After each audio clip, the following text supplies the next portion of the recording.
Welcome to Hood Champion Boxing and Sports. In boxing, you find a way to win or you find a way to lose. Stephen Fulton, we're not sure what's next for him. He's been out the ring now about 5 months.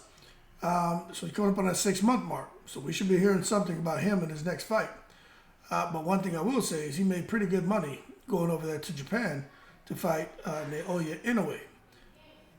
Anyways, I personally think that Fulton knew not to go in there and fight Tapales to try to unify and then go over and try to make an Inoue fight. When you look at Tapales and how Tapales has performed, and before entering the fight against Inoue, Tapales definitely was a live dog. And the thing about him is Tapales has a fun style, but Tapales had power. He was a crafty southpaw. He was explosive, and he had speed, and he had good timing, and he was able to counter a lot of his fighters. And when you watch him in there with Inoue, now there are a lot of people who, I understand if you're a fan of a fighter, but you can't take it to the stupid. You know what I'm saying?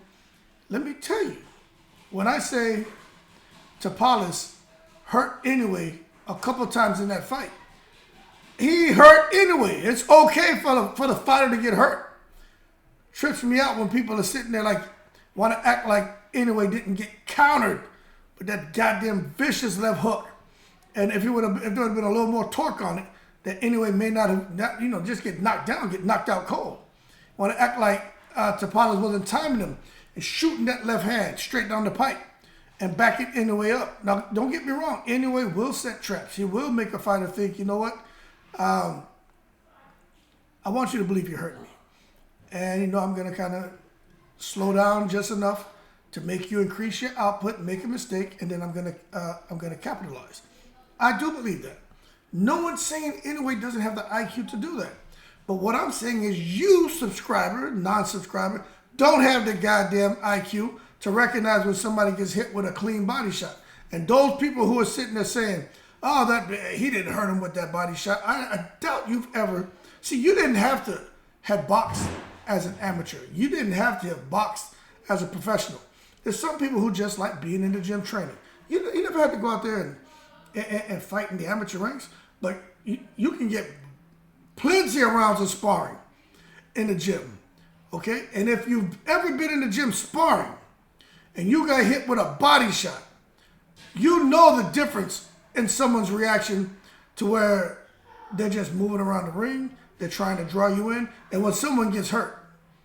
And when you get a man backing up who doesn't back up, I don't care what you say.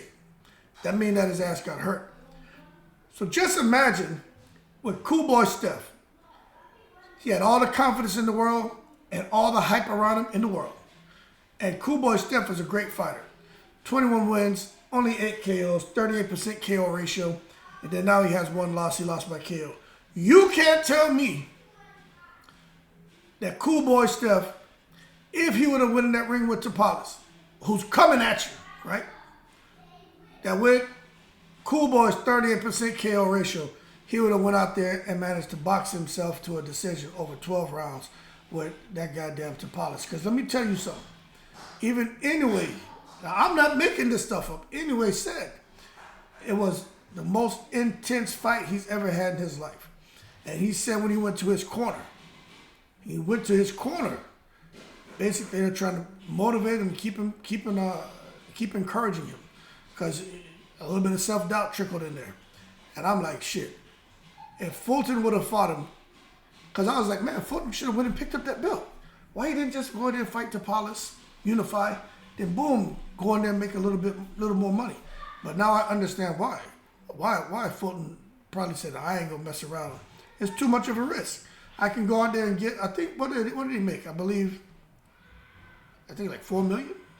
So you go out there, even after the taxes and everyone gets paid, Fulton probably still left with about maybe 1.52 million in his pocket, hopefully. So you go out there, you take this fight, you pocket some good change, and life-changing money, man. And now you're on cruise control. Or you go out there and say, you know what? I want to make more like 7-8 million. Double up my fight purse. But I got to go fight this monster Tapales, this Filipino machine. And that shit ain't guaranteed.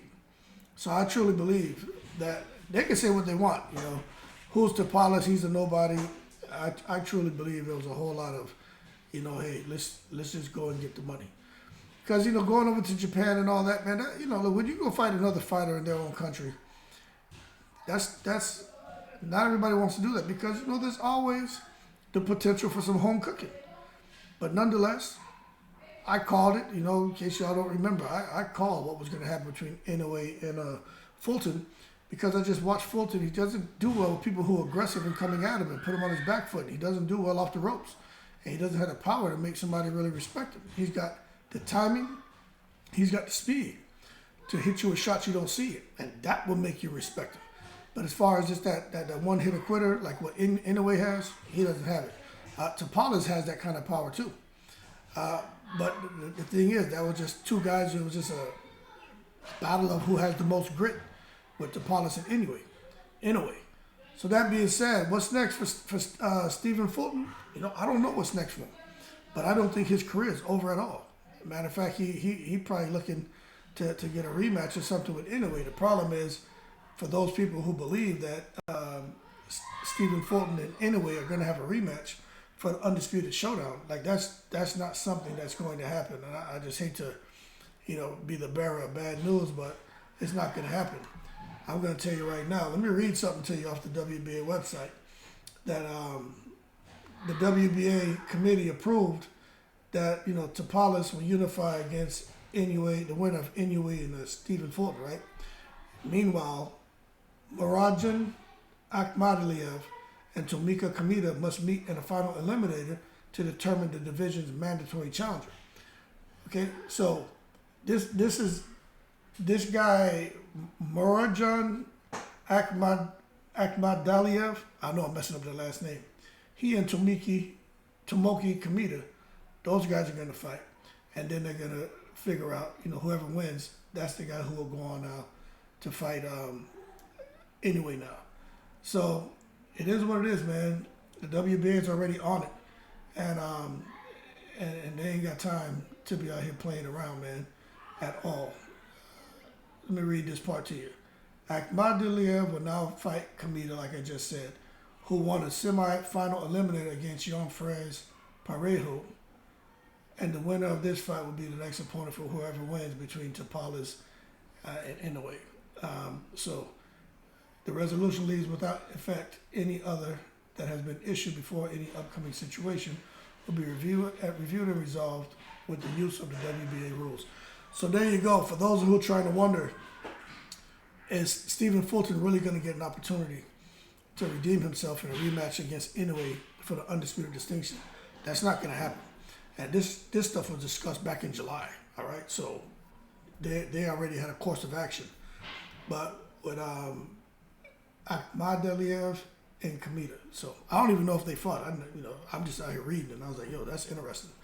So that's what's coming up next. So Inoue knows what he's doing as far as Stephen Fulton, Tapales. I'm not really sure, but Fulton made good money against Inoue. Tapales made very good money against Inoue, and who knows? Maybe they fight each other. I don't know. I doubt it because it's that rebuilding phase, and for Stephen Fulton, he can't afford to lose again. And I just think Tapales is bad medicine for him.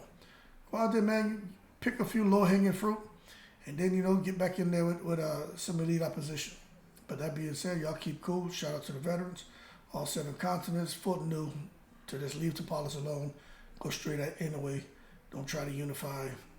Just too much of a risk. Missing out on that big-time payday. In the breeze.